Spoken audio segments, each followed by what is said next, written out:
All right. Well, good morning, everyone, and welcome to Coffee and Conversations. We're thrilled to have you here this morning. We're really excited to have our guest Andres Mejia with us. Andres will tell you a good amount about himself, but really excited for this conversation. We hope you all enjoy it. Really a topic that we're looking forward to chatting about. So just a few key points to think about as we're listening today. So first of all, there's a Q&A button at the bottom of the Zoom screen. You're welcome to drop your questions into that Q&A, and we'll get to them throughout the presentation today. You're more than welcome to use the chat feature as well if you want to throw some questions into the chat. I will either pose those questions to Andres throughout the presentation, or we'll wait to the end a little bit, depending on how they fall with the material that we're covering. Without any further ado, let me introduce Andres. So Andres has served as the Director of Diversity, Equity, and Inclusion and Justice for SAU 16 of Exeter, New Hampshire since 2021. Andres has also served as a member of the UNH President's Commission on the Status of People of Color and the University Commission on Community, Equity, and Diversity. He serves as a staff advisor for Most Deaf, Men of Strength, Education, and Family, a support group for men of color, the Black Student Union, and the Queer Trans People of Color support group. He is a social justice educator and a lead facilitator for the annual MLK Leadership Summit. Andres is New Hampshire Listens Fellow, facilitating courageous and difficult conversations across the state of New Hampshire between community members, police, politicians, farmers, students, teachers, and many other constituents. He serves on the McNair Program Advisory and Study Abroad Diversity Scholarship Committee. Andres is also a graduate of the Carsey schools. We're thrilled to have him back with us. Always open to plugging that. So Andres, without further ado, welcome so much. We're so thrilled that you're here with us today. And let me turn the conversation over to you. Yes. Thank you, David. Thank you. So hola, everyone. My name is Andres Mejia. First, I hope you all have your coffee because this is Coffee and Conversation. I know I got my Dunkins over here. Make sure you grab your cup of coffee. So my name is Andres Mejia. My pronouns are he, him, his, and thanks, Dan, for the bio. Some of the things in the bio are things I was part of. I'm still connected to in some ways, but just wanted to put that out there. I'm going to share a little bit about my identities because it's who I am, and I like to share that in the spaces I hold and I walk into. Identify as a Black, Latinx, bisexual, cis man. I'm originally from Boston, born and raised Dorchester, Roxbury. My cell phone number still starts with 617. I refuse to let go of that. I still want to be connected to Boston. My family still lives out there. It's funny. It took me, after like 8 years of living in New Hampshire to actually switch my doctor from Boston to my primary care doctor from Boston to New Hampshire. So that's how deep rooted I am in Boston. I come from a Puerto Rican mother and a Dominican father. I'm the first person in my family to earn a bachelor's degree, first person to earn a master's degree. I do want to share, I'm a UNH alum. Dan did share that. So, I appreciate UNH. I got my bachelor's of science in social work and my master's in community development and policy from the Carsey School of Public Policy at UNH. And I currently serve as the Director of Diversity, Equity, Inclusion, and Justice over at SAU 16. A couple of organizations I'm part of in the state of New Hampshire, but not not my current role, not connected to my current role as a DIJ director in the school district, is I serve on the board of directors for Black Lives Matter Seacoast. I serve as a member of the leadership team for Equity Leadership's Fellowship here in New Hampshire. And I'm also serve on the advisory board for the Endowment for Health, Race, and Equity series. So those are a couple. And I also serve on the advisory group for New Hampshire Listens, which I love. So just putting the different parts, different things I'm part of in the state of New Hampshire. throughout this conversation, we talked a little bit about what I do in my current role, and then how we can think about diversity, equity, and inclusion in the in our schools, districts, community classrooms. And if you have any questions, feel free to send them in the chat, and Dan will be asking questions and sharing your questions. But feel free to interrupt if you want me to elaborate more on something or go back and talk more about a specific part. I do want to share that, you know, even though I'm coming as a director of DIJ for SAU 16 for right now, like in this, that's my current role. The experiences, the ideas, you know, the incidents, the examples I'm given is throughout my 12 years of being in New Hampshire. So it's not just in my current role. So I just want to put that out there. I've worked in many other school districts in the state when I served as a program manager for New Hampshire Distance. So my role, my current role, oversees 11 schools in 7 districts. That's elementary through high school, even adult ed. So that's where my DI resources are. You know, there's different parts of my role. I work with students, and that can look like individual support. When students need to meet one-on-one and talk. It can be affinity spaces, creating group work, group support spaces for different identities. You know, you can think about affinity spaces for students of color, affinity spaces just for Black students, affinity spaces for students who are part of the LGBT plus community, affinity spaces for students with disabilities, and any specific identity you could think about creating a space just for those students. I spend time working on bias and incident response with students. So a student goes through something, and I'm there to help them through that process. The DEIJ student committees. So there are student groups that want to get involved in diversity, equity, inclusion as well. So I help them navigate their spaces with any ideas. Again, they organize and they do this themselves, and I'm a resource. I come into their meetings, I provide any workshops they want, provide any material, connect them to any other resources they need to be connected to. Another part of my role is working with school educators. So teachers, paraprofessionals, special education educators, counselors, social workers, admin leadership, you know, curriculum coordinators, assistant principals, directors, folks who work in food service and custodial staff. So I'm working with everyone. So an educator I see as anyone who works for the students.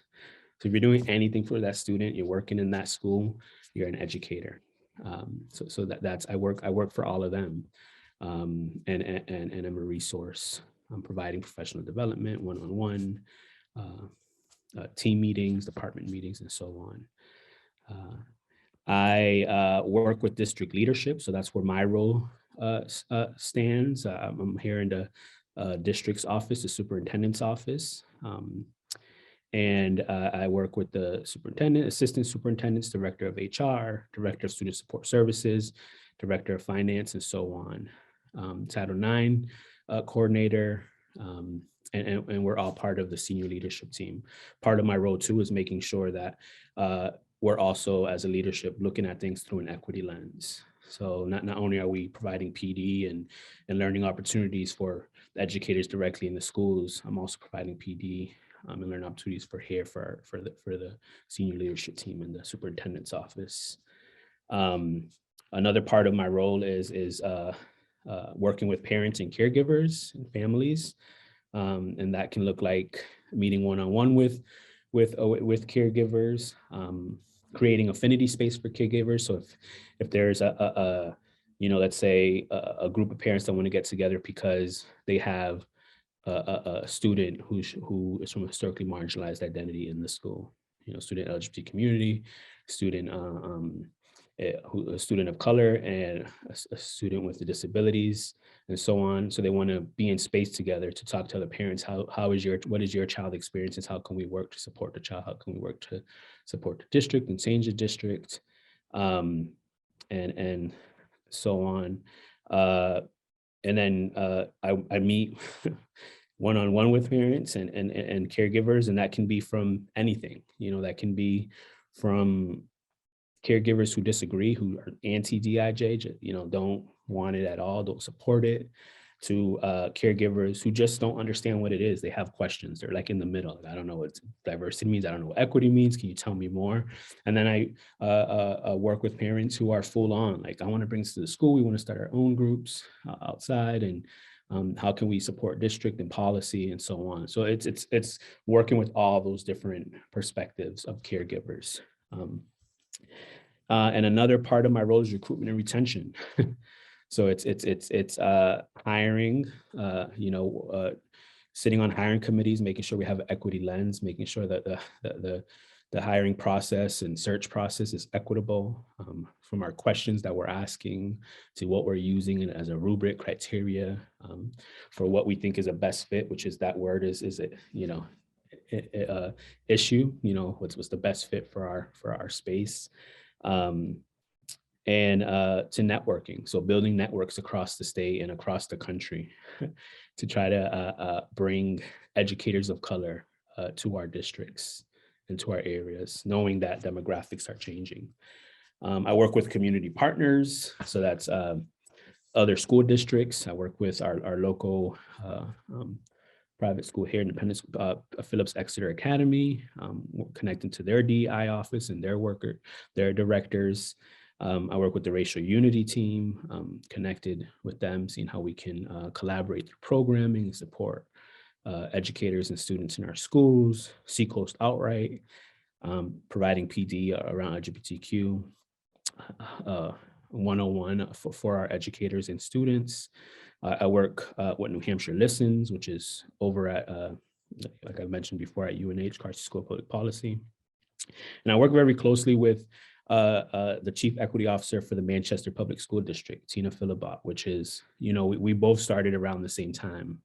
We're at the moment, we're the only K-12 public school Chief Equity Officer or directors of DEIJ. So it's we're our network. We tag team, we share ideas, programming, to make sure that we're supporting each other, being the only ones in our state at this time. There's more districts coming along, which we're very excited about. So Andres, so your plate is full, to say the least. Yeah. And I know we've talked about this before, but you also, it's not as if you have a huge staff that you're working with that's supporting you. A lot of this is just on you to manage. How do you balance all of this? I mean, how do you prioritize and balance? What do you put at the center of your work in this space? Yeah, so I balance this by making sure I try to make this position sustainable. So what does that look like? I can go into the schools and run all the affinity groups myself, meet with students, or I can create professional development opportunities and work closely with educators so they can become the advisors, the educators that are already in the school, advisors for this affinity spaces. Try to work on recruitment and retention to bring educators of color and other educators that have other marginalized identities so that they can be those support systems and that people that students can go and talk to. And even people who don't have those identities. How do we create, our knowledge and our mindset and our hearts to understand people with differences and be able to support them? So I think that's one of my goals in trying to make this happen right now. In many spaces, I am the only one doing it.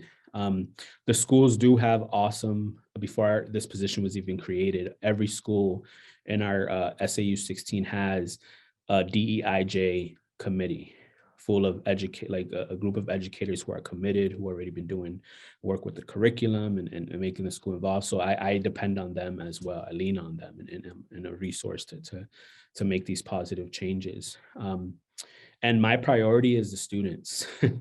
It's why we're in education, and I lean on that. And I work for all students.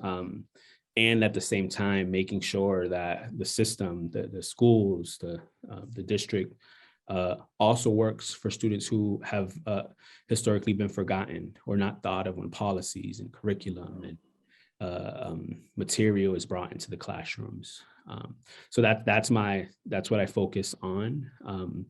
I say, I'm here for everyone, and at the same time, everyone here in the school district should be here for everyone. And some people are not there yet, which is totally understand. That's not anyone's fault.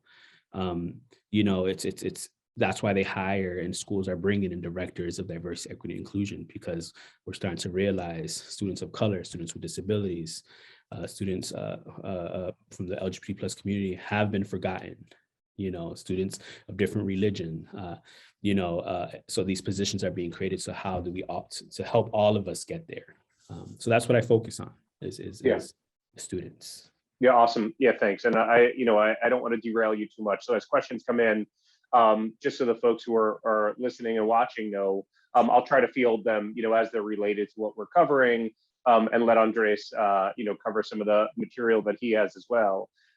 One that is related to this, as far as connecting and community outreach and engagement. There's a question related to teacher unions. You reach out to teacher unions like NEA or AFT or AAUP, anything along those lines?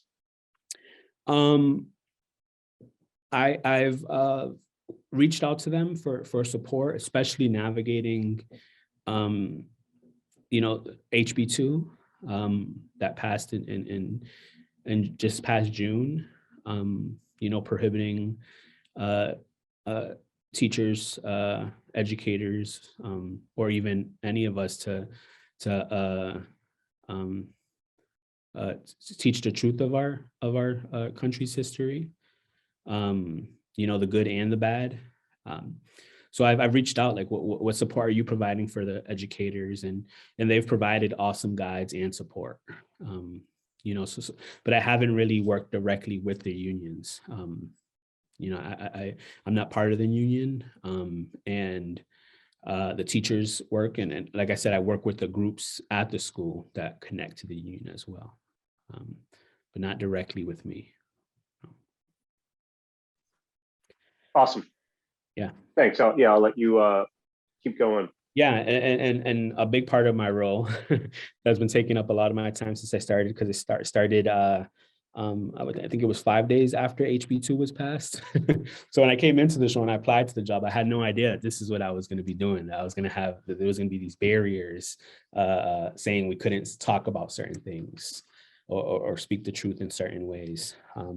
So a part of my role has been, talking to looking at legal services, looking what's out there, looking at workshops that lawyers are talking about HB2, looking at the information that the unions are helping educators with to navigate this space.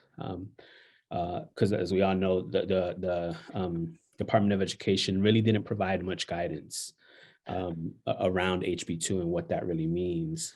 Yeah, Andres, would you mind just giving, just for those of us that aren't familiar with HB2, just kind of a quick overview, of what it is, and then, obviously how it affects the work that you do. I actually got an HB2 folder, so I will share a quick what HB2 is. It's basically a bill that was passed saying that you can't say that one group is inherently superior or inferior than another group. So you can't say, that all white people are racist, or all men are sexist, or all, it's you have to find other ways to talk about it. And I can read exactly what our schools are prohibited from teaching students that one identified group, a group based upon age, sex, gender identity, sexual orientation, race, creed, color, marital status, so on, is inherently superior or inferior to people of another identified group, is inherently racist, sexist, or oppressive, whether consciously or unconsciously, should be discriminated against to receive adverse treatment, or should not treat members of other identified groups equally. So that's the main part of HB2. and that was passed. And when it was passed just quick. And it was told that if you do this, you can get your teaching license taken away. And then they provided a couple of guidance, like some questions in what they can and can't teach or say. And that's not only for educators, it's even for like educators, like teachers and paras and special ed educators working directly with the students. It's for even folks on the leadership team. So a principal can't go and do a PD with their educators and say these certain things. I can't go in as a director and say these certain things. So that's what the bill is. It's vague. It brought a lot of fear to educators and how it came out. People were scared already in a time where people have been stressed and people's minds have been everywhere with COVID, remote learning, going back to school. How are we going to do things that work for everyone now? So many heightened issues. This came out and teachers didn't know what to do. They started pulling books out of their classroom, taking posters off their walls. Some teachers even took out rainbow flags from their classroom, the LGBTQ flags. They didn't know if, wait, can I even do this? I had teachers that didn't know if they can talk, about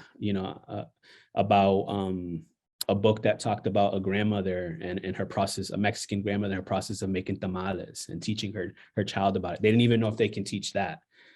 So that's the fear, like the vagueness of this bill that came out, and in months, just because it came out, books being pulled out, stories, perspectives, because people didn't know, and they, Andre, can I do this? Can I do that? Can I teach it? And I don't have those answers, again, because guidance wasn't provided, and I'm also not a lawyer, so making sure that we have the right advice. Teachers stopped talking about racism, sexism, because of the bill. Bias and discrimination cases were not handled in the classroom. So a student can say something racist or homophobic, transphobic, and the teacher wouldn't stop it because they didn't know what to say. They didn't know if they can tell the student, hey, I don't think you should say it, that's actually sexist. Or I don't think you should say that's actually a racist comment. Or do you know the history of that? There was no guidance on what we can actually, so that these incidents were happening and no one was stopping them. So students, are starting to say, like, the teachers are hearing it, so they don't really care about it. It's or the school knows about it, they don't really care about it, which is understandable and valid for them to come up with that.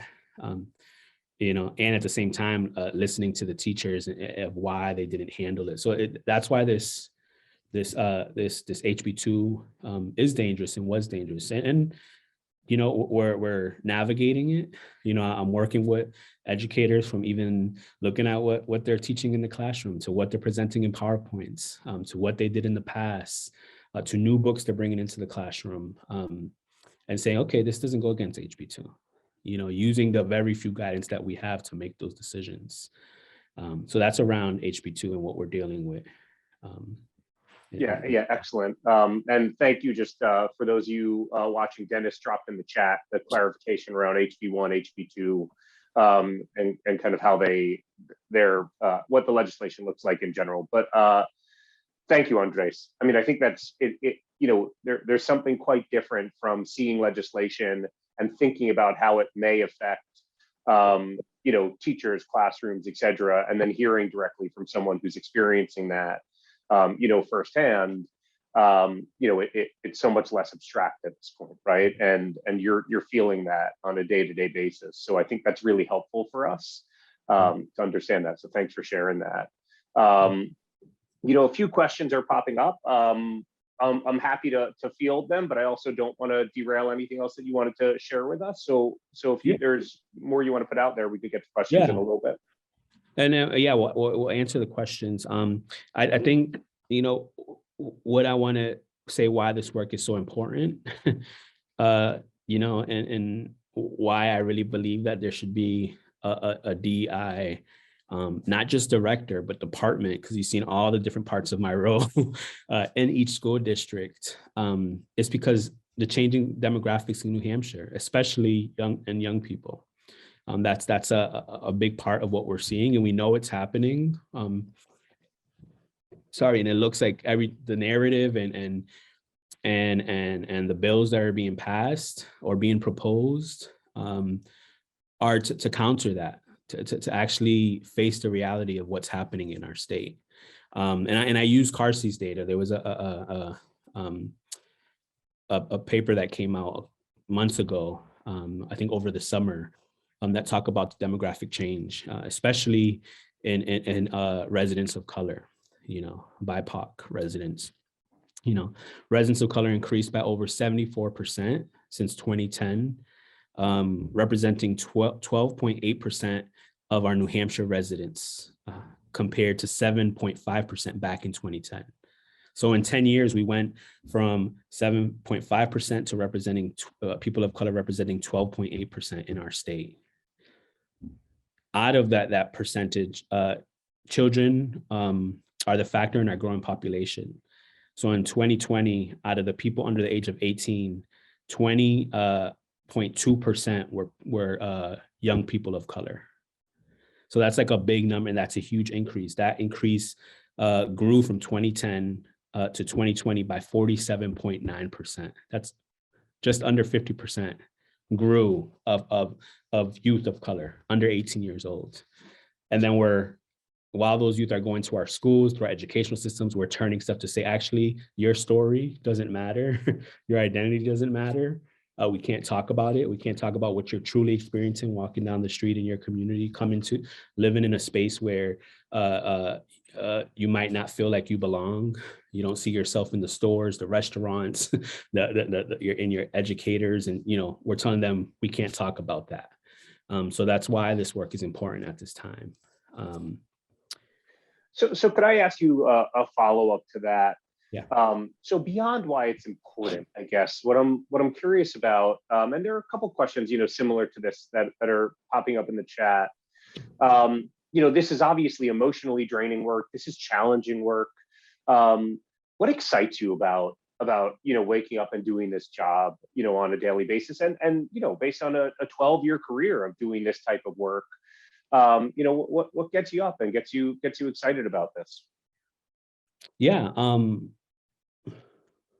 What gets me excited is the little small changes I see, walking into the school and, walking into school, and for the first time ever, a student tells me, they're a senior in high school. And for the first time ever, they said, you know what, I've been in this school system since I was in elementary, like my whole life. And for the first time ever, I feel understood and valued. No one ever understood what I was saying. They understood what I was dealing with. I've never had someone that looked like me to sit here and listen to me in your role. So that's what keeps me going. That's one part. Another part is and I really believe that in this work, we're kind of serving others. It's I might not see all the work I'm doing, or I might not see the outcomes, but I know it's for the future. I know it's for the students. I know it's for, I think about just making sure there's gender inclusive bathrooms in the schools, making sure that all the buttons of all the doors for people who need access, people with disabilities who need to press that button, that they're actually working and they're not just there for show. So just those little changes that I might not ever go back and see, like, does this work? Or the student might not come and say, actually, thank you for changing that. I know it's happening. And those are the little parts that keep me coming. And when I talk to students and educators, just being that support system, hearing what they're going through and feeling like they're alone. And I have to wake up every day and let those people know you're not alone.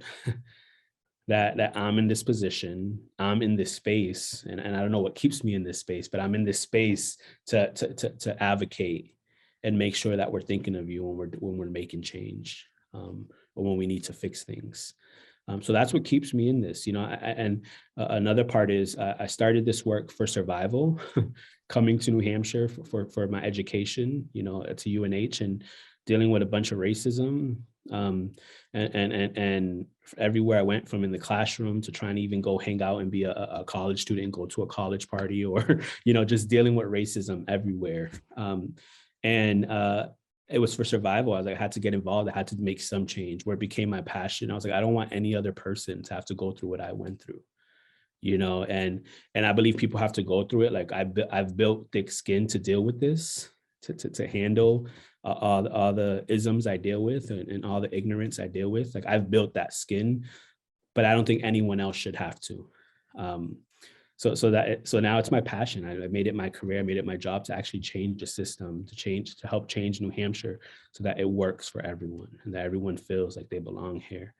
I have I don't know if I'll ever be able to see it, but I have a 5-month-old baby now that I've that's been living in New Hampshire for 5 months now.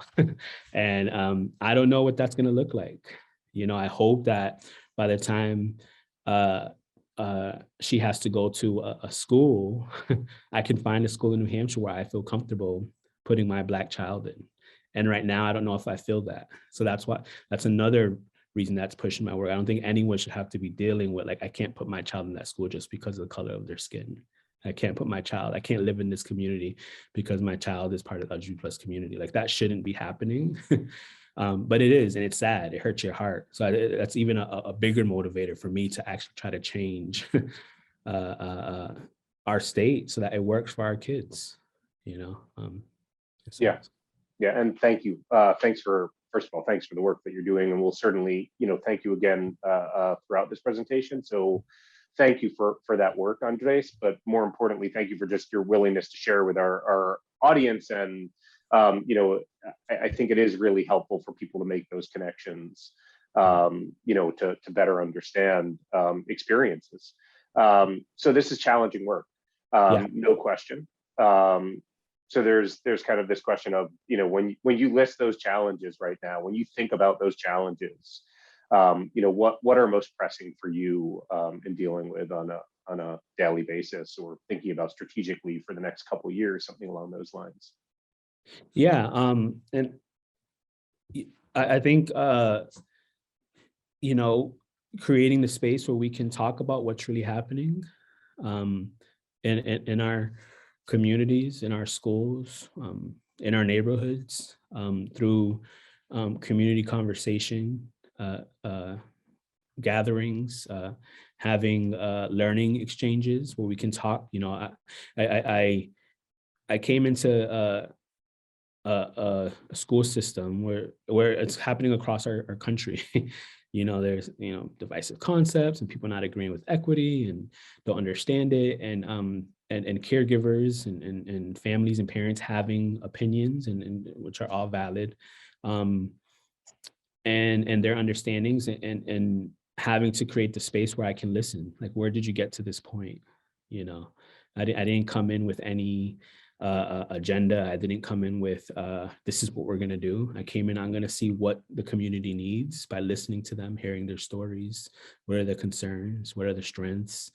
And we're going to move forward from that. So I created community conversations around with the support of New Hampshire Listens around culture and equity. What does that mean? Having people put their own perspectives into that. Community conversations on belief and values. What are our own beliefs and values? Where do they come from? What are our stories behind it? Another community conversation around empathy and listening. So that's what I brought, because we needed to create spaces, and we need to keep creating spaces where people can really sit and tell each other stories. And I think that's what I'm focusing a lot on now. Even in the schools, I might not be putting caregivers of parents who might be saying that, or caregivers that might be saying negative things with students in the school, because I don't want to do that harm. But I also create conversation within the students themselves. So let's have the students talk to each other and hear about their own story and where they come from. And because I really believe that everyone is who they are today because of their past experience.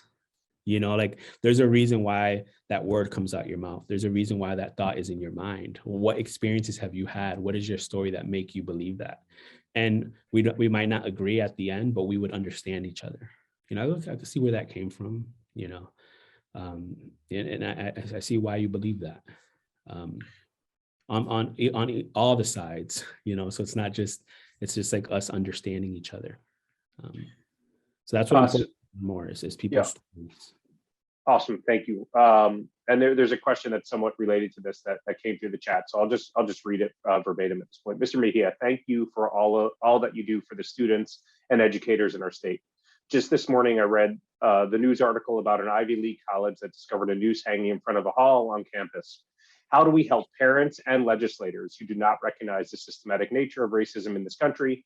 Because until that is understood, there will be resistance to discussing race in America. What can we all do as educators and parents? I think as parents and educators is speaking the truth, like bringing it up, talking about it. We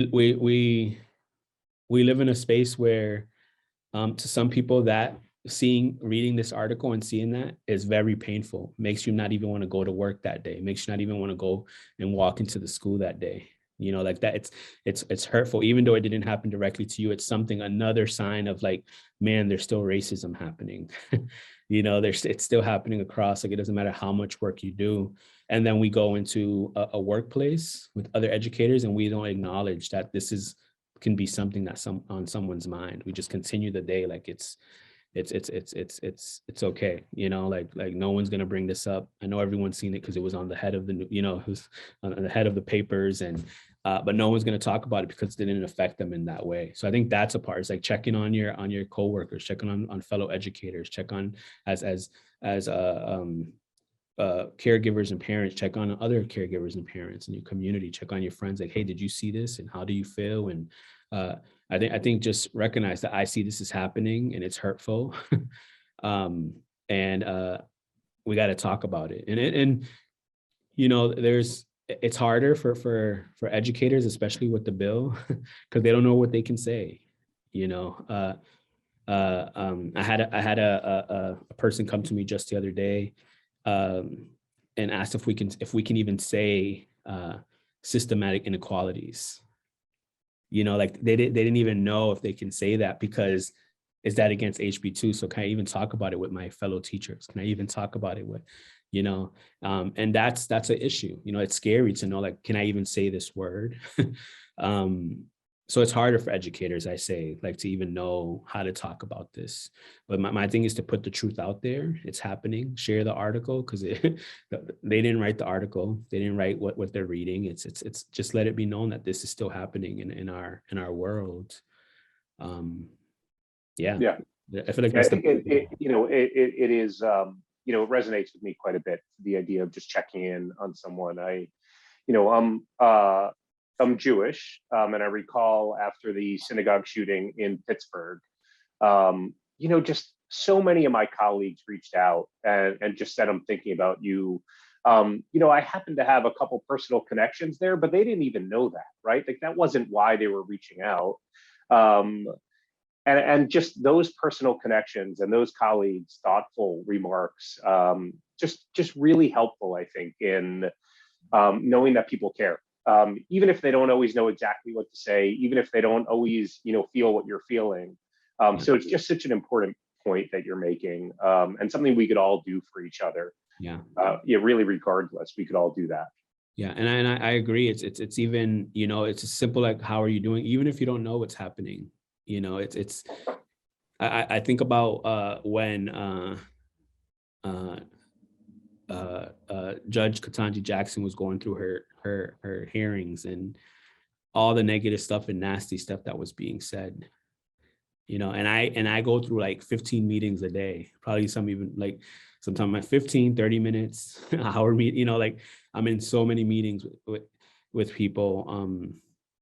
And not one person asked or even spoke about, do you see what she's going through? Stuff that I was seeing and hearing every day, knowing that I experienced that as a person of color, even in my current role, even in going through interview, like just throughout doing this work. And no one said like, hey, how are you doing? I'm not saying they have to know what's happening to Ketanji, but like that question was not even asked to see.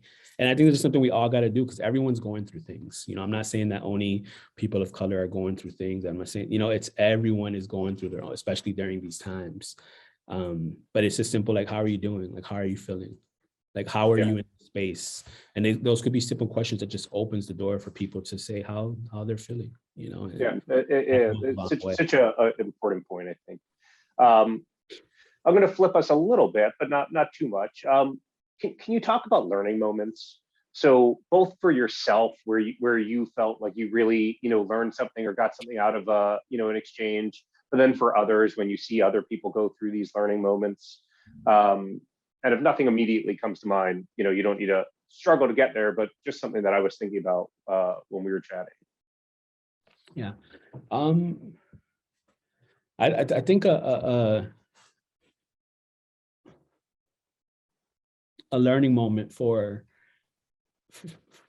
me, and it is around, we all have our biases. We all see things in certain ways, and it's made me even think about empathy and listening even deeper, and why it's important and why we should do it. I was at a um, bringing my Jeep to get serviced, and I was sitting in the waiting room, where you wait while your car is getting fixed, and there was this white older man across the way, and my biases already came in. He had a blue lines hat, support the blue. He had a make America great hat. He was just there, and he was an older white guy. His identity that for many years have done racist things to me and said racist things to me. So I'm just, my biases are there. They're connected. That comes to experience and trauma. And we started talking, and I'm a person who is fighting against racism and fighting against injustices. And we started talking, and we had so many connections. He started talking about where he grew up and the street he grew up. Ended up being the street my grandmother lived in before she passed away. And this guy, he was like 75 years old. He was, and I'm only 30, and we started sharing our stories, and we started talking. He started talking about his time on the police force, and I started talking about the work I do with community engagement, bringing police together, community members of color together into the same space, and we were just talking, and we were connecting. I came in with these thoughts, and I was like, oh man, I have to sit for a whole hour in front of this person with this hat and with these flags. And then through empathy, listening to his story and why it was important to him, listening about why he became a police officer, who his father was, who his mother was. We started to connect. It really became a true story where we ended up laughing and joking, and we even gave each other a loving handshake at the end. And we didn't know each other, but it came with so that was a learning moment for me. It's because I also have my biases. I think things of people, I see people, and these triggers and these trauma, stuff comes back. And that experience for me was wow, I have to make sure that I share this, and I have to make sure that I go and bring empathy and listening into this work, that's what it's about. So that was a learning moment for me right there, is to check my biases. That even though I do this work and I teach people about biases, and I've been doing this work for many years, it still happens, but we found a lot in common. This older white man who probably was on a different political side than me, different in terms of what he thinks is important, I think. But we had all these similarities, and we still had heart. We still laughed with each other. We still joked. So yeah, it was just to see that happen. It was a changing moment for me, for sure. Yeah. Awesome. Thank you. And let me once again just remind people, if you have any questions for Andres, please feel free to drop them into the Q&A, and I'll get to them. I'll read one directly from the Q&A board. So hopefully this makes sense to you, because I'm not entirely clear on it, but I think it will to you. Hi, Andres. I visited you in the fall while I was working on racial disparity project for New Hampshire Council on Developmental Disabilities.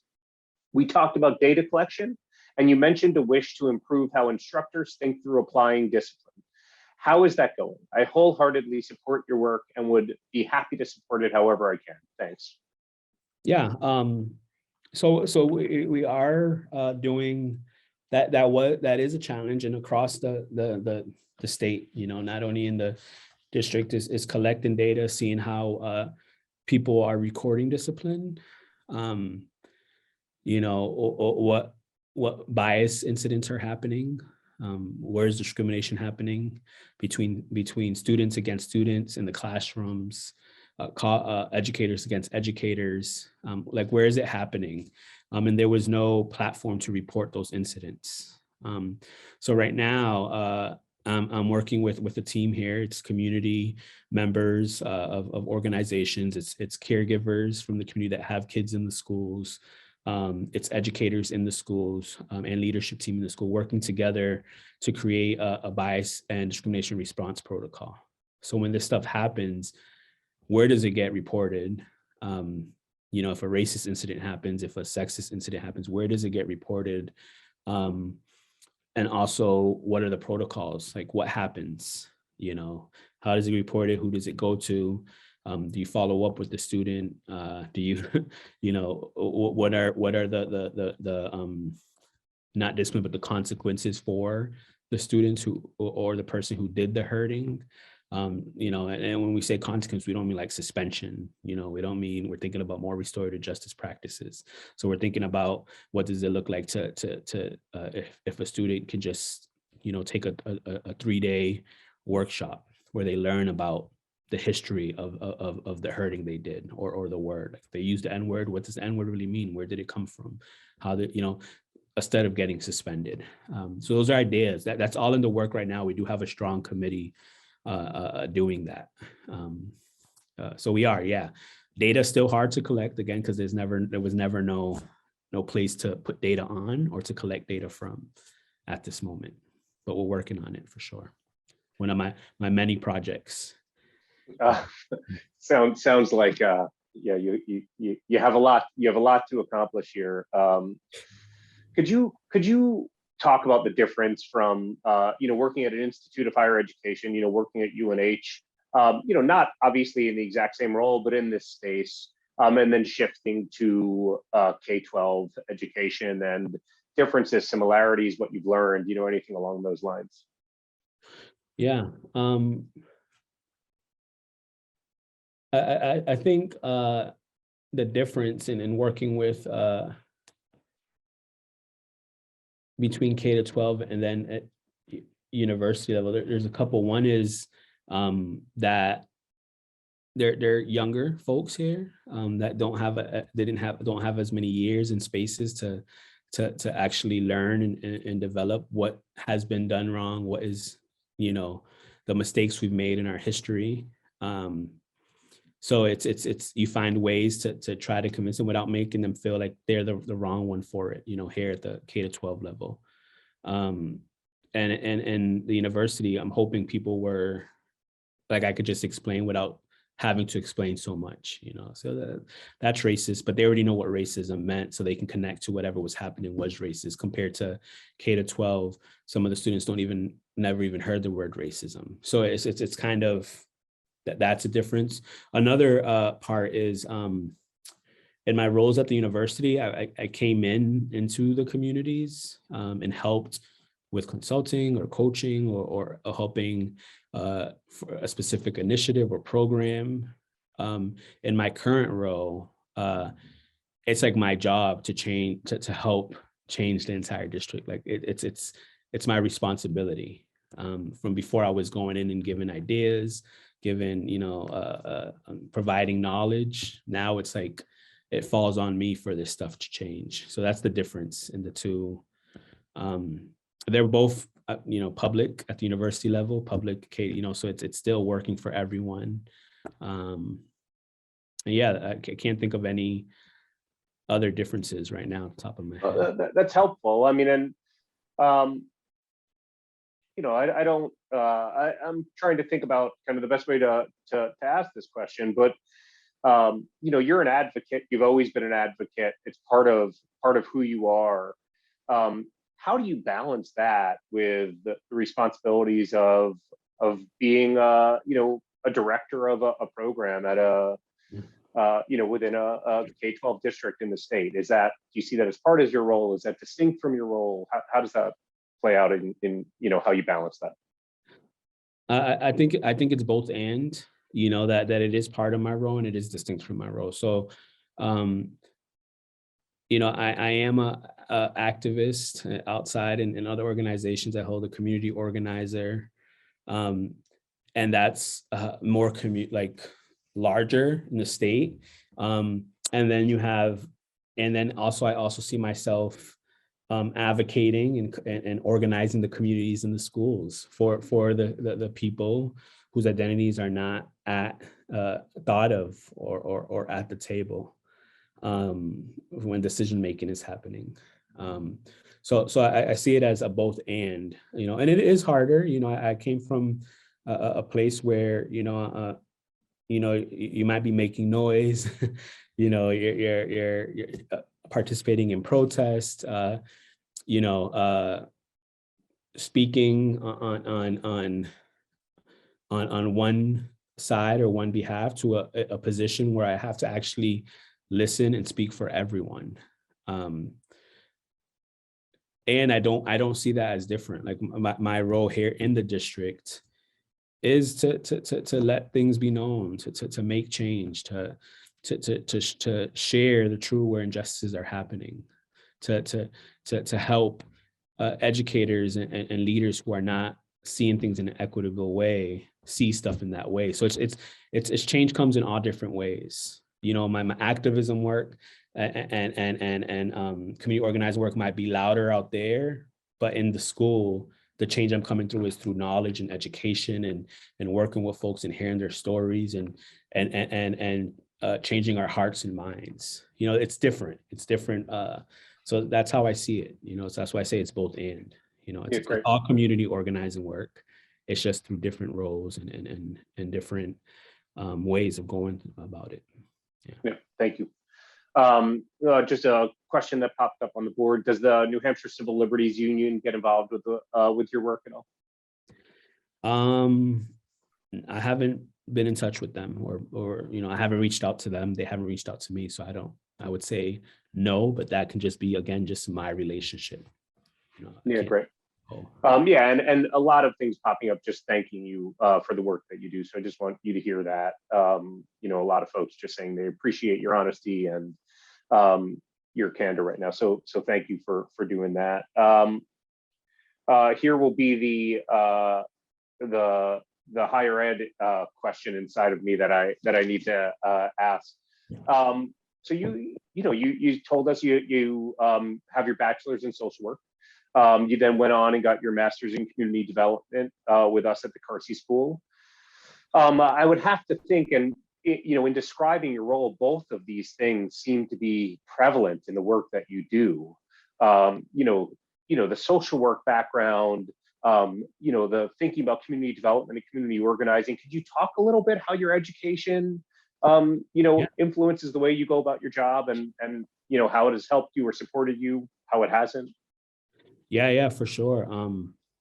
I would say for like the social work, it's in social work, I'm thinking back of my classes, you take group practice, where you learn how to work in groups and support groups of people. Then you do individual practice where you're learning how to work one-on-one with folks and provide resources. That's my role has been so much one-on-one, providing resources, putting groups together and helping a group navigate through an issue, providing resources to that space. So social work, like how to listen, I've gained from social work.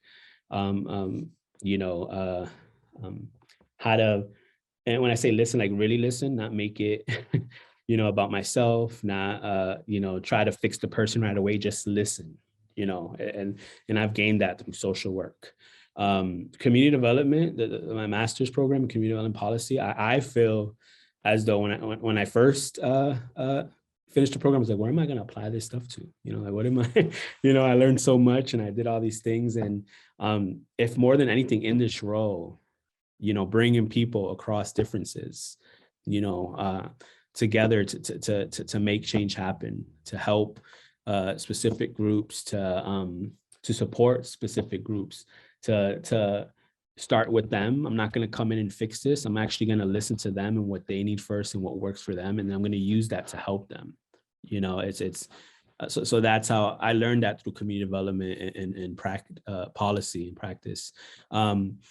just even the simple things like going to our projects course, creating a logic model and using a Gantt chart, like, and my position, because what's happening, the narrative across our country, like proving to people that why this work is important and what is the year going to look like. I've used those models. I've used stuff I didn't know before that I didn't think I would ever use. But it has helped me to organize my work, put it in a way where I can share out with the public and it can be understandable. Like this is what DIJ looks like in the schools. This is the activities, the programming that's going to happen. And I'm not a data person, like, meaning like I love reading it, but I hate like collecting it or gathering it. Like it's just not my, but I love it when it's fancy on the charts and the tables. Like after the hard work is done, I love looking at it. And going through this program has helped me understand that, like the work that comes behind collecting the data, like how it has to get started.